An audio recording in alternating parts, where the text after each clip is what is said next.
जिनके शरण में, शंकर सुवन केसरी नंदन रहते जिनके शरण में, वही राम आएंगे, प्रभु श्री राम आएंगे। सज धज गई अयोध्या धाम, मेरे राम आएंगे। सज धज गई अयोध्या धाम, प्रभु राम आएंगे। अवध के हैं वो राज दुलारे, कौशल्या के तारे। अवध के हैं वो राज दुलारे, कौशल्या के तारे। वही राम आएंगे, प्रभु श्री राम आएंगे। सज धज गई अयोध्या धाम, मेरे राम आएंगे। सज धज गई अयोध्या धाम, प्रभु राम आएंगे।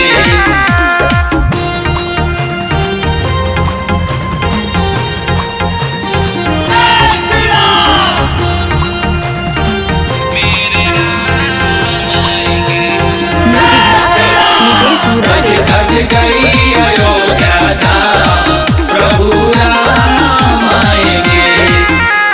मन में भाव भक्ति का लेके भजन भाव गाएंगे, प्रभु का रूप सलोना देखने राम भक्त आएंगे। मन में भाव भक्ति का लेके भजन भाव गाएंगे, प्रभु का रूप सलोना देखने राम भक्त आएंगे। बन गया मंदिर राम प्रभु का, घर घर दीप जलेंगे। बन गया मंदिर राम प्रभु का, घर घर दीप जलेंगे। प्रभु राम आएंगे, दिए हम सब जलाएंगे। सज धज गई अयोध्या धाम, मेरे राम आएंगे। सज धज गई अयोध्या धाम, प्रभु राम आएंगे।